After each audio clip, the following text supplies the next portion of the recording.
So I really want to study this beautiful, beautiful deck, Dreams of Gaia Tarot by Ravynne Phelan.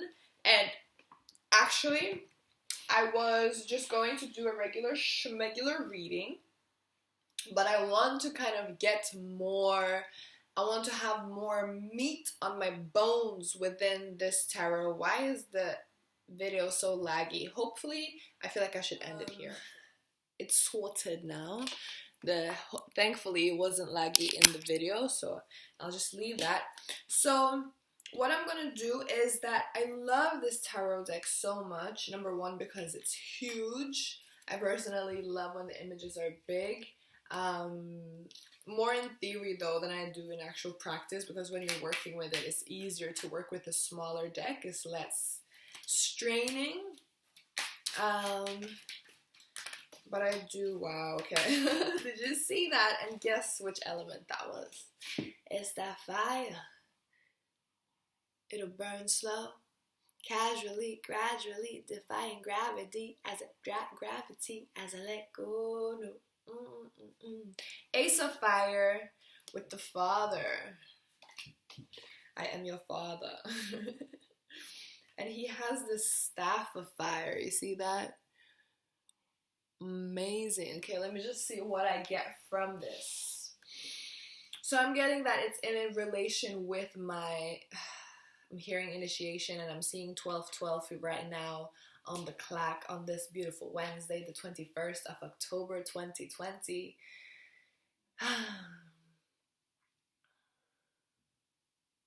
So I'm seeing how there's this subliminal, which I don't feel is the right word, but it's what came through. I want to say supreme energy of just fire, pure fire presence.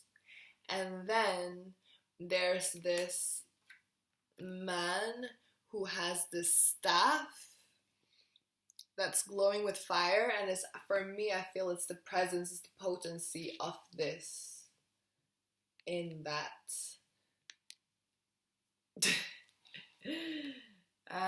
And the Father is the masculine, the primordial is the word I was looking for. The primordial presence of masculinity, like the Father. If you imagine the energy of the Father of all that is.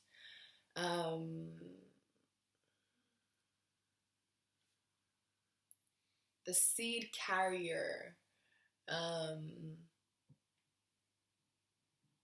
Wow, isn't that beautiful?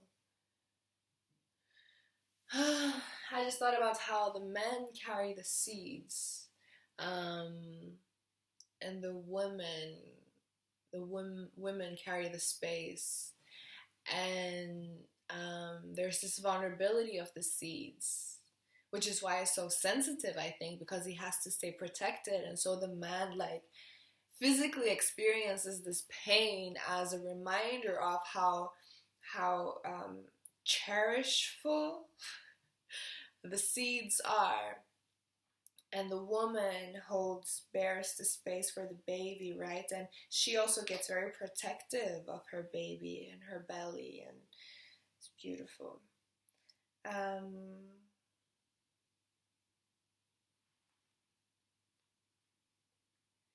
So for me, it's really asking me, really connecting me with what is my intention for this study? Because I want to study this Dreams of Gaia book. What is my study for?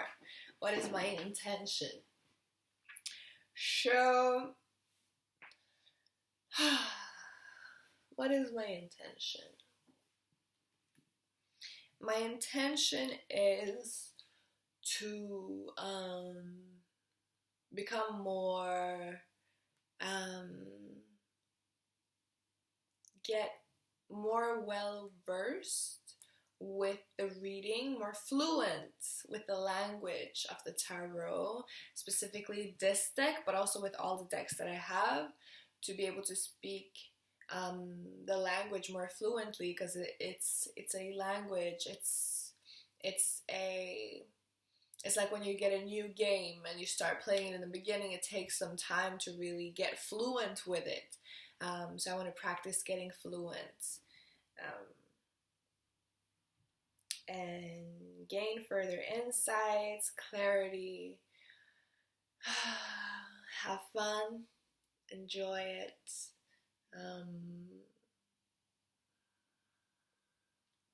and become more fluent in the language of personal readings as well, that I can share and offer people for the purpose of self-awareness and self-love for me and those who book personal readings in alignment with their highest truth, potential, purest presence.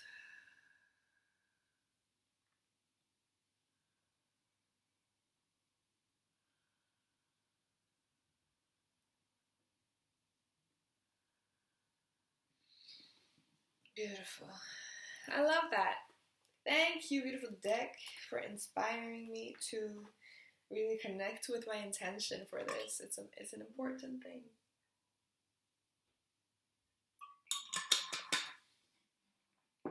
Okay. So, yeah, as I was saying, this deck is a different type of tarot deck. Is what's the word?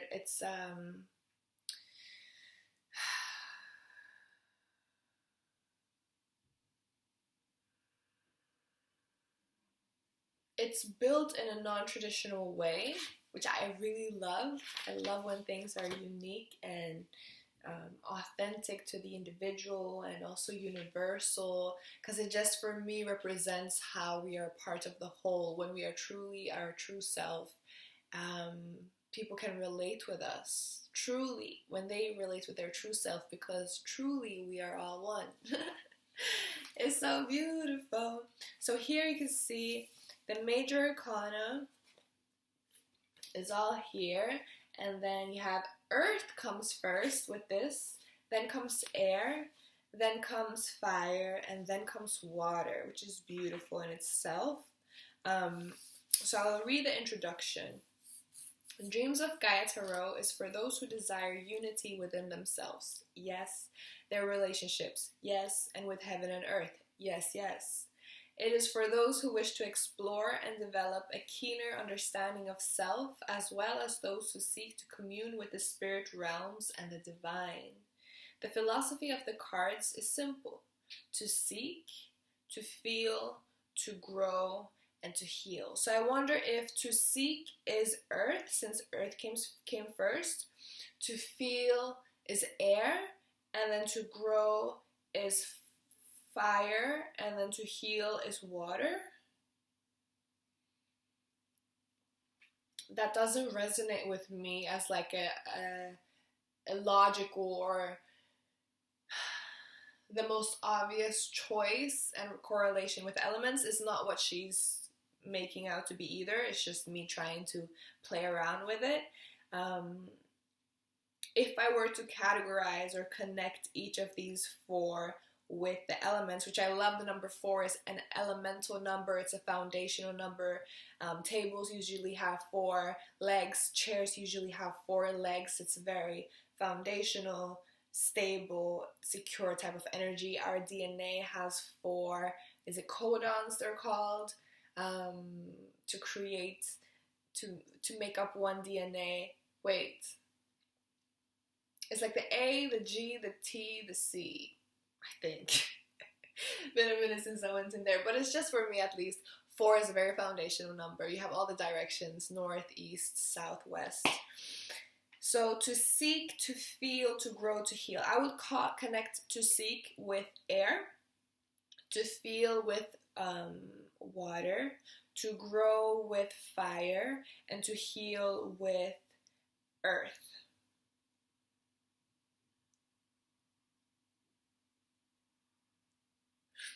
But you can connect, if I were to play with connecting them with how she's made it, so you have earth first, and then air, and then fire, and then water, just double checking. Yeah. To seek would then be earth, which is like the spiritual sources,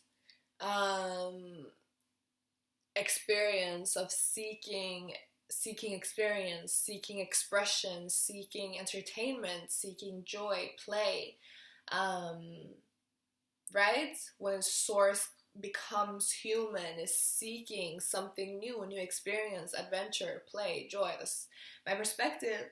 And then adventure, and then to feel, if we were to connect that with air, because I connect awareness with air. So to be able to feel, one has to have the awareness of self and something else. And in that relation, you're able to feel something. And then,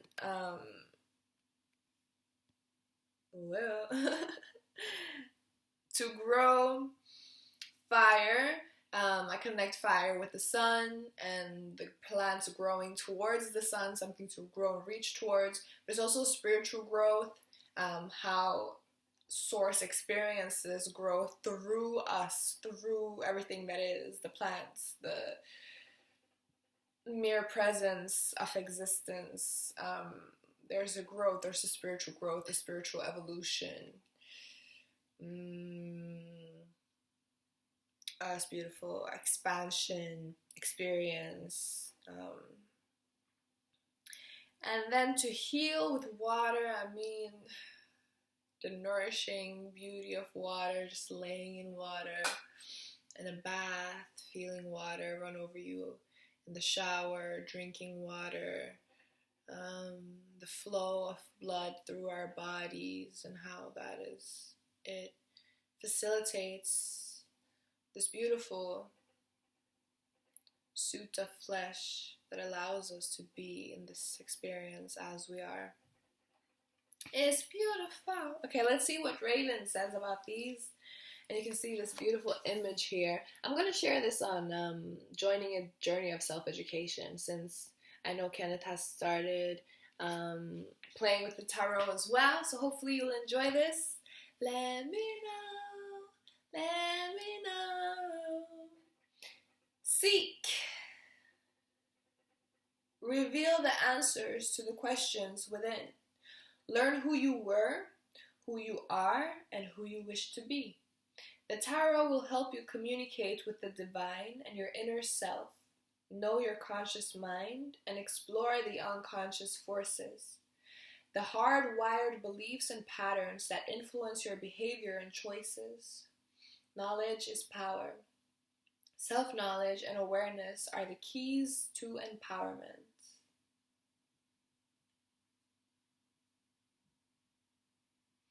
I agree. Feel. Delve into the watery realms of emotion and begin to understand why you feel and react as you do. The tarot will help you shine a light on your emotions. It will allow you to explore their depths and embrace the beautiful and powerful awareness that your responses and reactions are a natural part of who you are, but also within your power to control and change. Yes. Grow. You are in a constant cyclic state of growth and change. Growth and evolution are both inevitable and unavoidable, yet so many fear and resist change, despite the fact that life itself is both a transformative and transmutative process. The tarot will help you to recognize and respond when the time of growth and change approaches, and to achieve it with increased confidence. You are here to live and experience life, to fear less and meet your fullest potential. Heal. There are experiences in your past that can do harm in your present because you have bound them to you by holding on to the emotions and beliefs they have fostered. These bonds are the foundation of all that limits and restricts you in the present and prevents you from moving forward with confidence and trust. Awareness will heal you and let go. Dreams of Gaia Tarot will help you to rediscover your ancient and eternal connection with Gaia and the Great Spirits. Regular use of the deck will bring in regular use of the deck will bring insight and understanding. This life is your journey of undoing, being, and becoming. Choosing your path with the knowledge that all that manifests in your present is born of choices made in the past, and all that manifests in your future is born of choices made in the present. In this way, you will create a present and future in harmony with your dreams and heart's desire. Wow. So when it comes to manifesting my heart's truth, I felt the two decks that I've mostly connected with as like decks in support of this is this one, Dreams of Gaia, and the Sacred Rebels Oracle deck. So beautiful. And then also like an overall type more when I want to zoom out, when I want to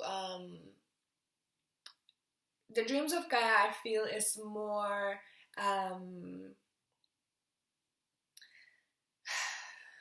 I don't know, we'll see. But I also have the Marielle Tarot deck as like an extra. I actually started the journey with this, and we'll see how often I feel like using it. But for now, I want to really focus on the Dreams of Gaia Tarot, and then this just feels like a really friendly, eloquent companion to use right now, where I feel like I already have what it takes to read this. Which I feel the same with these, but I feel like these require more practice. Yeah. So, did I finish reading? Yeah.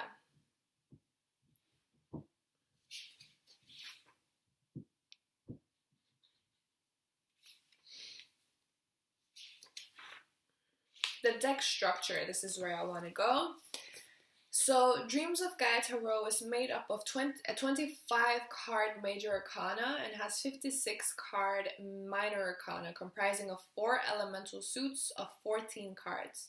The Major Arcana does not use the archetypes generally used by other current and traditional tarots, which is so funny because the tarots I have, all the tarot decks I have, except for the Lumina one, are unconventional cards. So the first one I got is the Patch Tarot, which is like an accumulation of the most conventional decks. So you have the Thought Tarot, which is very different. Not a lot of people work with it. From what I've seen, I don't know. I don't know what people do, but from what I've gathered from a lot of YouTube videos about tarot cards,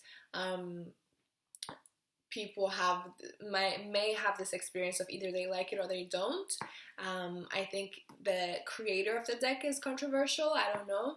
I haven't looked into it. But I do enjoy that deck. I don't think I would get it myself, but it's an interesting deck, and I like watching people talk about it and share their experience with it. And then the Patch Tarot is also made with the Marseille, which is one of the oldest tarot decks, which is, I think, French. And then the very traditional, very conventional Rider-Waite Tarot, which I've been like with intention not getting because I like to do things differently, and sometimes that's, I don't know, yeah. So that was my first deck, and that is an accumulation of the 3 most conventional decks. So in a way I have that as well, which has been my foundation, and it's a great deck of cards to get as your first deck because there's so much information that is shared with you. There's so much you can like pick and read from and study: astrology, numerology, esoterics, the Kabbalah. Is it the Kabbalah? Even Hebrew. Is very good. It's a very good deck. And I think I used that for like over a year before I got my next deck, which was the Lumina Tarot. And I got that one mostly based on its looks. It's a very beautiful tarot deck. I really like it. That one is also more in the realm of the Rider-Waite type deck, I think. And it also has some animal energy in there, which I really like. And then I got the Mystical Shaman Oracle deck. And then I got this one, the Sacred Rebels Oracle.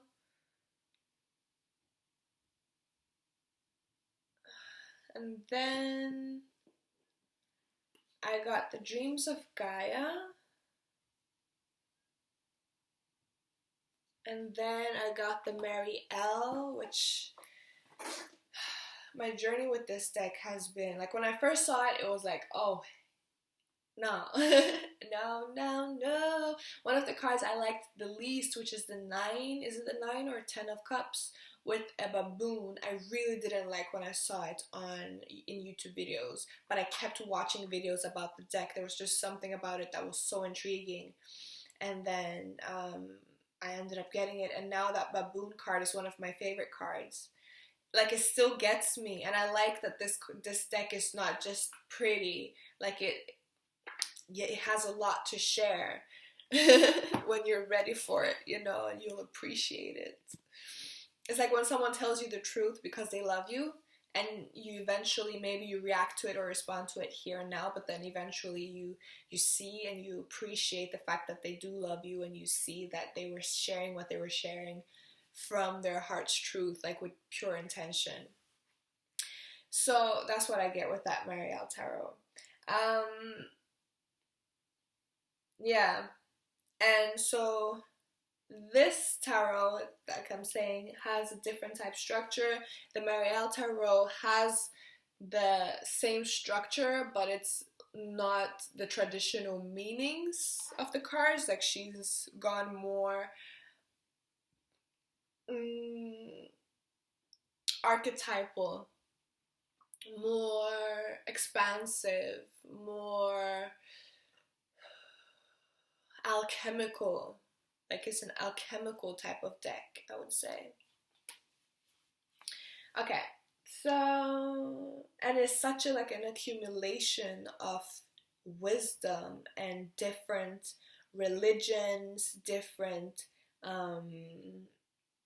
spiritual experiences and expressions. She quotes different writers in a beautiful way, so it's just rich with stuff. Like, I feel like you could study this for a lifetime, what's in this deck and in the guidebook. Yeah, I love it. I really do. Alright. Moving right along.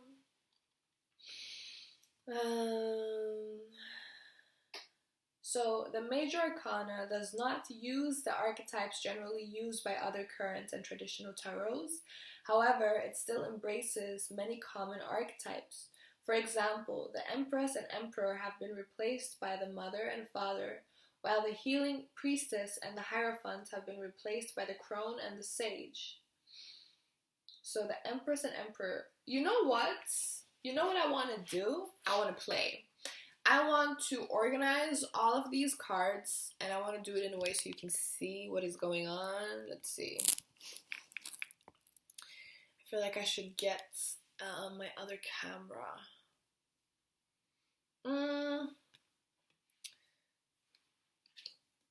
I'm not going to do it right now. I might do it later. So I want to go through the Dreams of Gaia Tarot deck together with the Mary L deck, but with a focus on the Dreams of Gaia, but just to have something for reflection, something to compare it with, you know, something to relate it with, to gain even more insights. I feel like that would be fun. I'd love to do this live. And right now I'm going to be speaking to Kenneth, since you're the one that's here currently. We might be joined by more people soon. And so I just want to ask you, what times would you like to do reading? I know we often speak together in in the weekends. So maybe we could do like a live video in the weekend where we discuss the tarot and study together. I know you have your work as well. So just let me know if you'd have time for that, if that is something that would excite you, something you'd like to do and share as an experience. I feel like I learn a lot when I share with you, and we get to relate as well, and discuss different aspects, share different experiences, and just grow in wisdom, grow in appreciation as well, and love. The Scribe. Look at this beautiful card. This one is called the Scribe. And it's also one of the cards that isn't found in traditional tarot. And actually, when I was going to get this deck, the Dreams of Gaia, I went back to looking at it like 2 or 3 times. But the first 2 was like I had one period, 1 year, where I kept returning to the deck and looking at it online for like a whole season, maybe like a month, and then I kind of stepped away from it, didn't look at it until the next year. And when the next year came, I was looking at it again, and I got real deja vu, and I felt like I had deja vu of me having deja vu from the first time I was looking at the deck. So I really felt like it was calling me. Look at this card. And yeah, it's a wonderful deck. It's not one that I've worked a lot with yet, but it's a deck that really, I feel like I get a lot from it.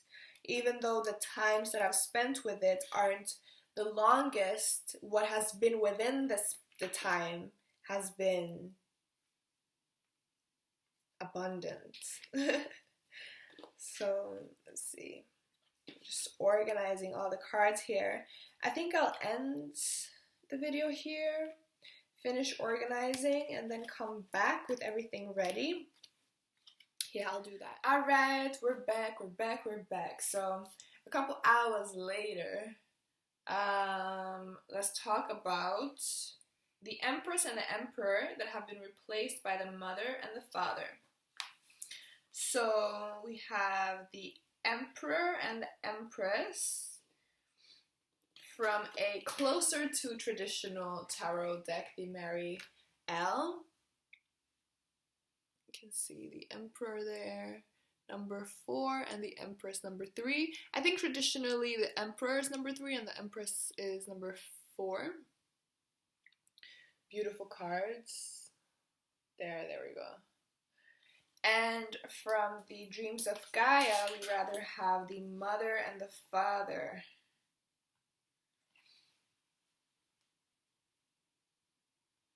But still looking very Empressy and Emperor-y,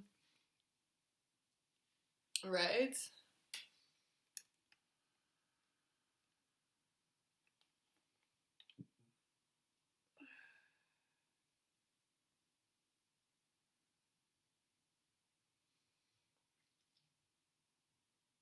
Incredibly beautiful.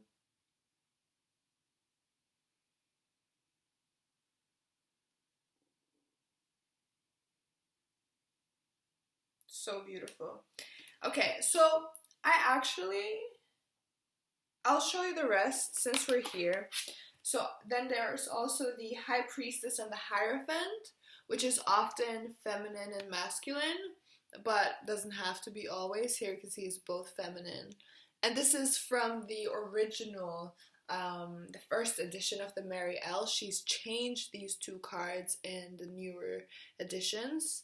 I really wanted to get these 2 because they were so confrontational, and I wanted to work on something that wasn't just pleasant, that was challenging and fertile in that way of growth and of expansion of awareness and what I deem as approachable. So yeah, that's the Hierophant and the High Priestess, and then they've been changed into the Crone as the High Priestess and the Sage as the Hierophant. So like this. You can see them here. The crone and the sage. It's very beautiful. And then lastly, the devil card from the more traditional tarot, Mary L, which is still not traditional, and has been changed to the desire card in the Dreams of Gaia deck. And she writes here that the desire card explores and discusses the effect of primal wants and desires on our ability to weigh our choices and act upon them. So let's get into this beautiful, beautiful deck, the Dreams of Gaia. I'll be back. Okay, this is so much better. So I've actually already played like a couple rounds with this deck and explored the meanings of the cards and of the deck as a whole. I haven't gone through the whole deck though with that, but I want to share what I've gotten so far. So I absolutely love that the first card of the deck is the choice card. And it looks like this, and there's so much to explore and gather and get from this deck, right? It goes so deep. So I just wanna, and this is number 0, which I also love that it has a 0, because the energy of 0 is often overlooked, but it's so powerful because on its own it is claimed to be nothing, but what is nothing also holds room for everything to be. So when you add a 0 to a 1, suddenly that 1 has been empowered and become 10 times what it was on its own as just a 1. And if you add another 1, you have 100, you know, and it keeps building. So it's a foundational number. It's as powerful as stillness. It's infinity. It's non-existent and all-existent, if that's a thing. So I love this. This is the first card, and then comes, let's see in the book. Then comes the stages of life. So we're in the major arcana. So first you have the choice card, then you have the stages of life, and then you have the reasons for being, and then you have influences. So what comes after the choice is the child. So beautiful. It's innocence, it's beauty, it's purity. It's presence, it's unity. See how it's one with pluck this flower and holding it with this. The bird is able to come close to the child because of innocence, because of purity, because of unity. So beautiful. And then there's also the innocence of the child that plucks the flower, that some might say, like, leave the flower on the ground, and the child might pluck it and then leave it. And then I know for me with my little sister, I was challenged by that because I felt like it was destructive and pointless to pick a beautiful flower from its stem and then just throw it on the ground a couple seconds later. But it's a part of the play, and it's a part of that,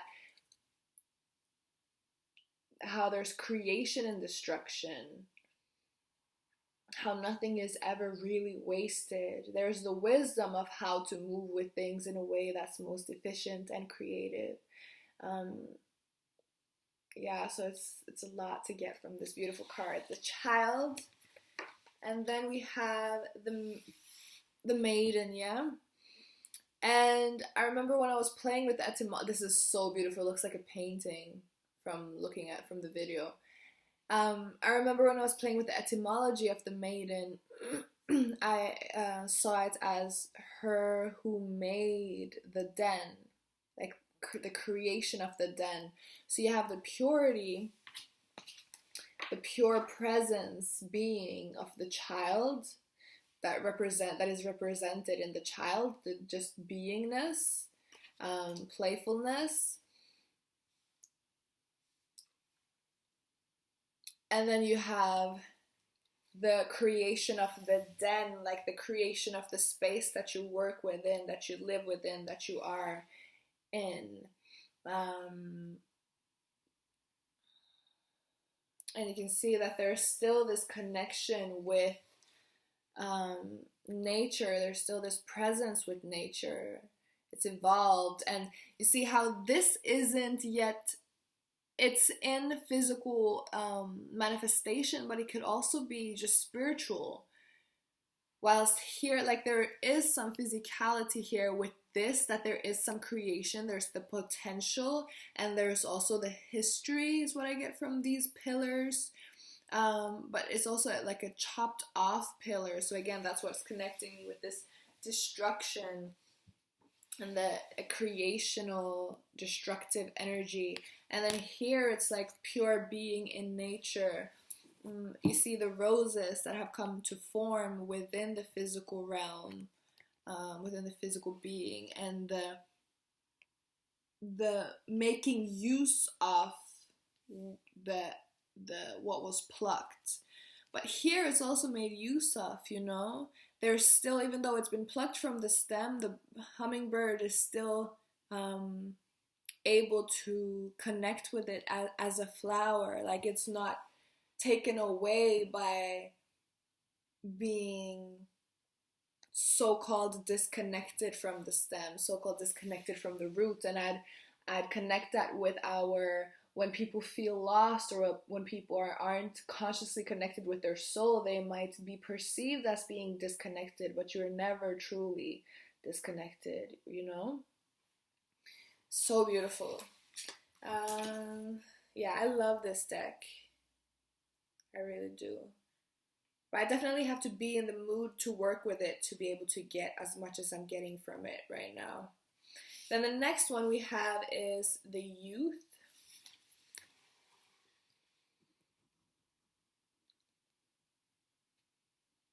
The first presence of, like, obviously masculine energy. Whoops. And for me, when I see this, it's like the energy of moving beyond the den, moving beyond what is known, what is familiar, what is home, and exploring more, experiencing more, seeing more, being under the stars. There's more openness to experience something new. There's even the seeking of something new, the adventure of something new. But he still holds the forest with him in the form of the staff. There's security, there's the remembrance of home, there's the legacy of home, the tradition that is held within just having the staff with him. And he also has the dog with him, so he's also a companion. And there's this beautiful reflection of the mountains and the sky and the water behind him, and he's standing on the grass, and it looks like a scroll and a bag of things.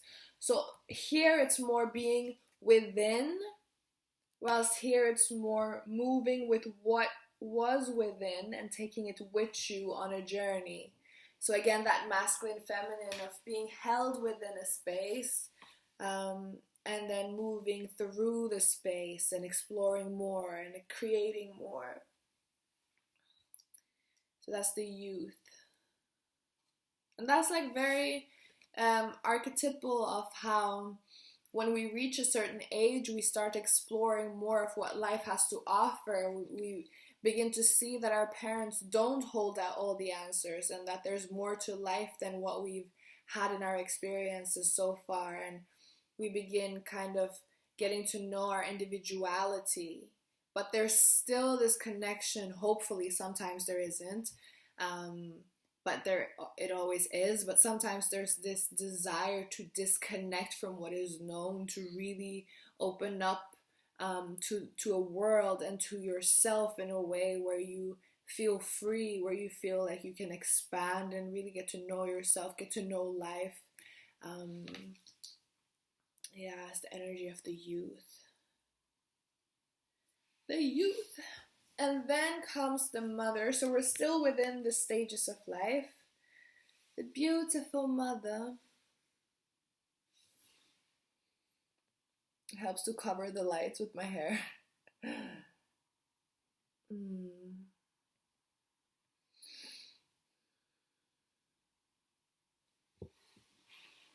So I want to like kind of go in a way where um,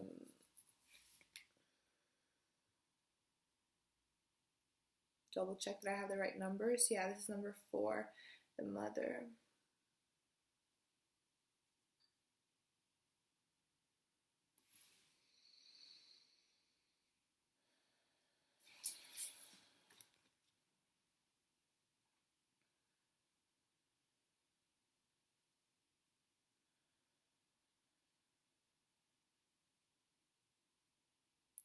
The mother represents fertility, our ability to create something new of ourselves, something that is connected with ourselves, that we create something through ourselves.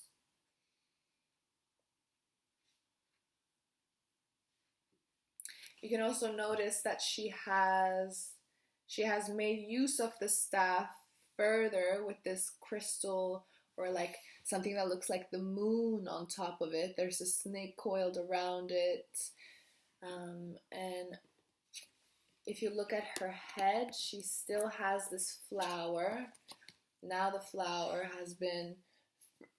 crown is further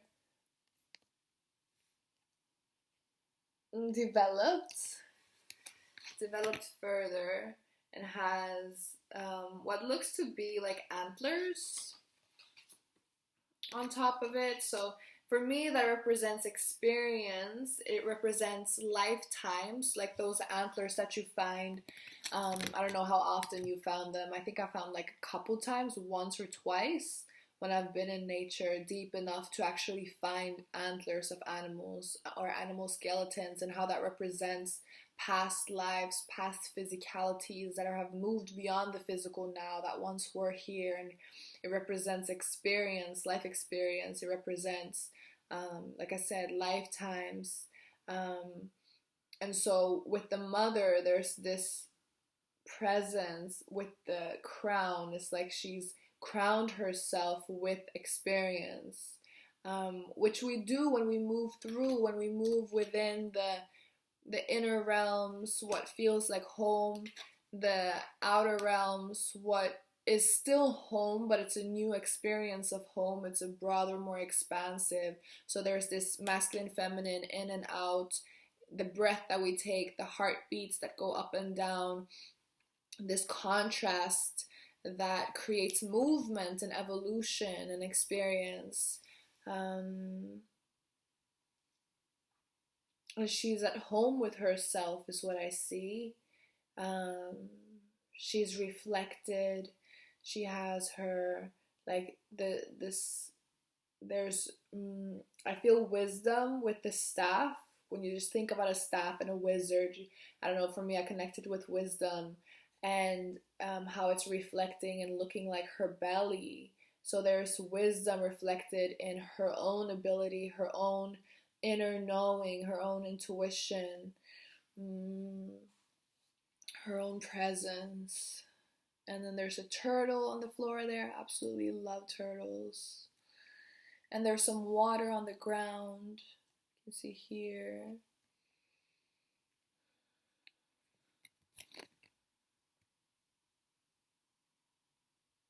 There's some carvings on the chair.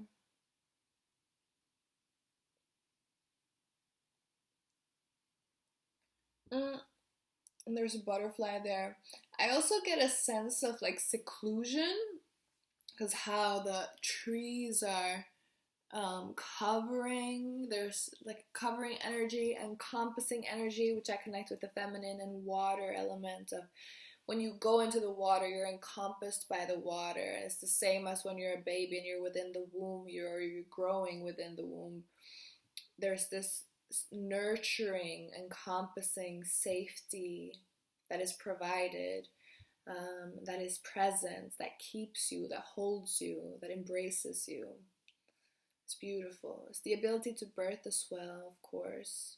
I just found myself, like, when I first got the mother card, and it took me a while to get into it because I first wanted to go straight to being able to birth and bearing children. And I wanted to really connect with the mother energy as the mother, not just for the purpose and the function of being physically able to hold a baby and give birth, but like, who is the mother, you know? So that's why I wanted to make some time to just connect with that more than I maybe have been before. And then we have the father energy, number 5.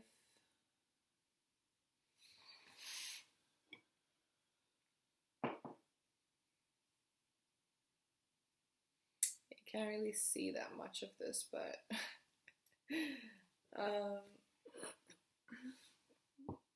the father, he also has 2 antlers, and he has this staff that he's holding. And wow, okay, I haven't noticed that before, but his chair looks to me to be a tree.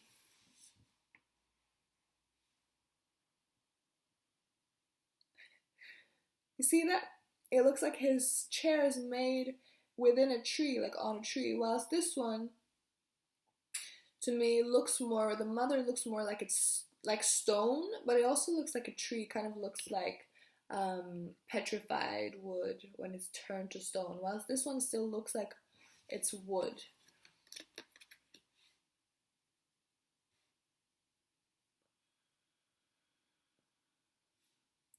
And I also want to focus on the trees and how the landscape is more open. You can see beyond the space that he's sitting in, whilst here it's more sheltered. It's more of like a cave situation, whilst this is more, he's sitting in the forest. It's very present. It's very safe as well. He seems very safe to me.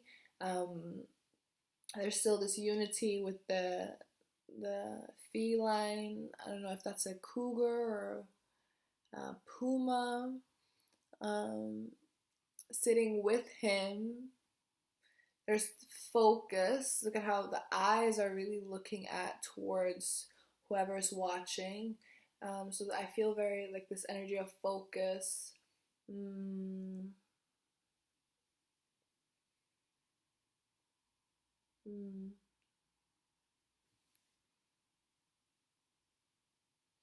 He has nice eyebrows. Yeah. That's what I'm getting of that for now. And then next we have the crown, number 6.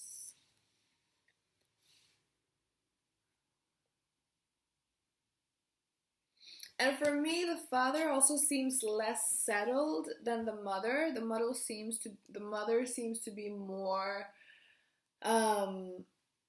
settled in her seat, whilst the father looks like he's ready to stand up, if that makes sense. Like, he's still sitting, and there's like a safety and a security feeling in how he's sitting.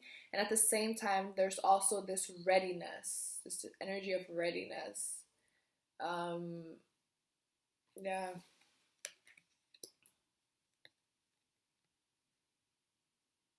It's less cyclical,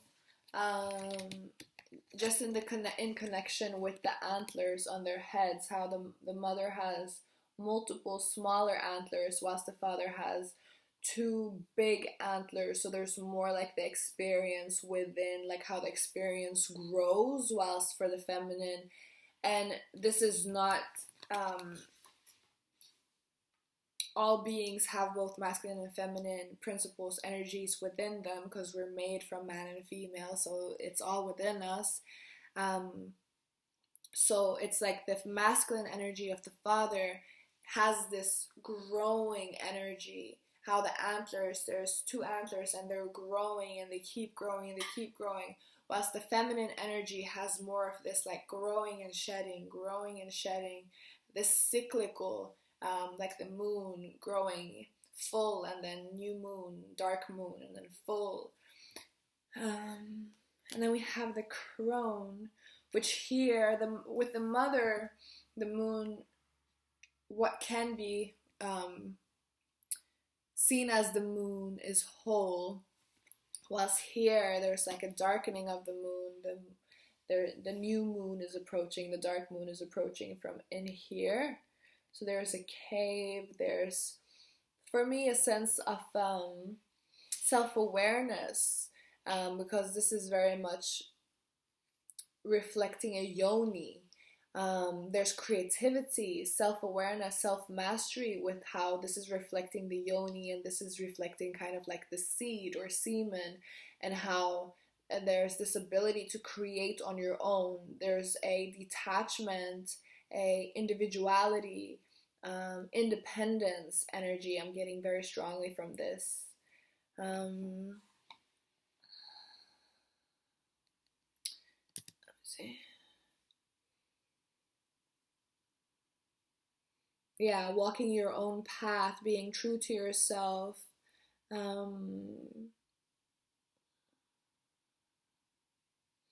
There's this also energy of oneness with what surrounds you, because of how her dress is like turning into the waters, what can be seen as the waters, which also looks like space because of these stars, and how it's a very magical, integrative, beautiful card. Absolutely love it. I'm just like falling in love with this deck more and more. And then I think the last of the stages of life might not be, I don't know, I'll read, but is the Sage, number 7.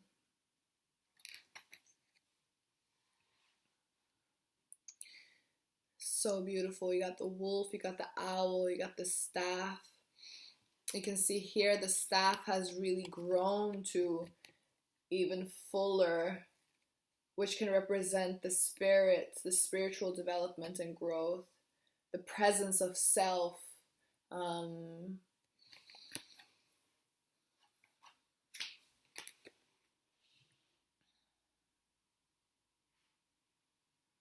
It's very beautiful. I'm seeing wisdom here with the books on the ground down there. Knowledge that has been gathered. And here, like both with the mother and the father, they're more decorative, and the crone is quite decorative, but the sage is not really that decorated. Like he just has this fabric, what it seems, around him, but he still has this shirt underneath and a necklace. And there's this energy for me of simplicity, and how there's mastery, there's focus, there's divinity in simplicity. So not being like, it's not about making it look as big and as bold as possible, because something that is as small as a sunflower seed, or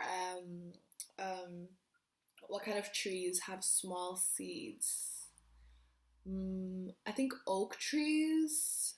Do they have smaller seeds than chestnut trees? I'm not sure, but something as simple as the seed of a tree, when looked at it without the wisdom of knowing the potential of the seed, one might discard it, thinking that it's nothing, it's not worth anything. But then for someone who has the wisdom, or maybe the humility, the attention, or the patience to explore and get to know. But for me, the sage represents knowledge and wisdom. So you already have the experience from your journey through life, to know that planting that seed and nourishing it, nurturing it, will grow and has the potential to grow not only a tree but a forest. And with the forest comes life, different animals that can feed off the tree, that give feed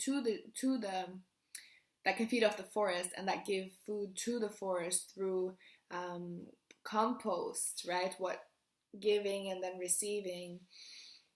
Yeah, beautiful. Okay, let's read and see what it says. So it says that the choice card. Okay.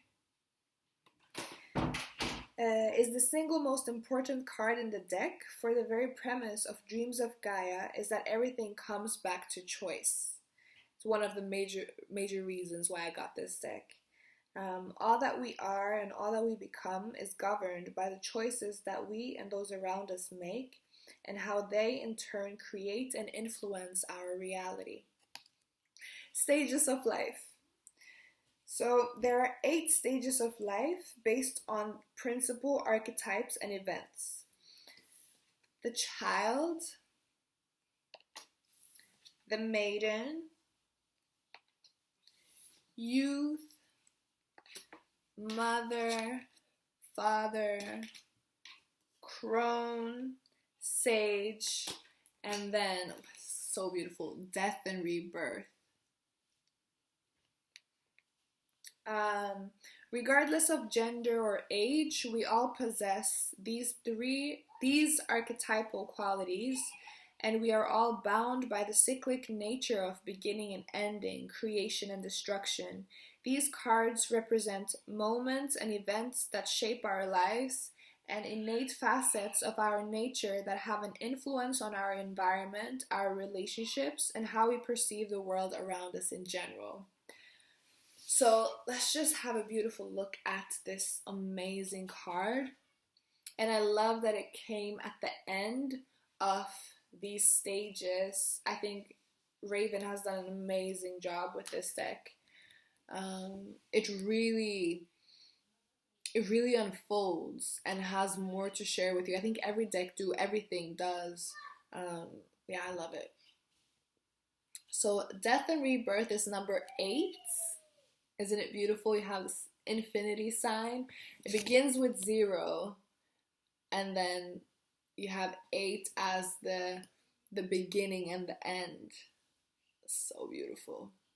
And you can see a snake here. You can see an egg and a baby within the egg, and what looks like the cosmos surrounding, and 3 skulls, and then ground, the earth. So there's very much this contrast of light and dark, of purity and sin, of right and wrong even. And look at how the skulls are what's holding up the egg. Is that a frog there as well? Yeah.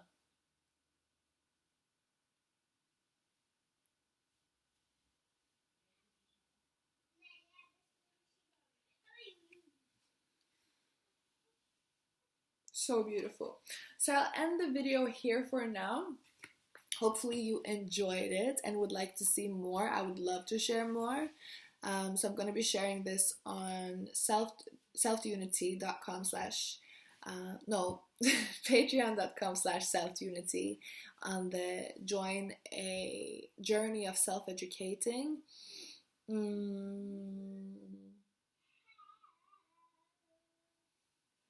Yeah. I think I'll also be adding it to my website on Self-Unity page for studying the tarot. Yeah. Either way, I hope you enjoyed. Sending you love and enjoyment. And yeah, feel free to share if you're watching this on Patreon, feel free to share when you'd like to have a live reading or a live showcasing and study of the cards. We can study together. Absolutely love to do that.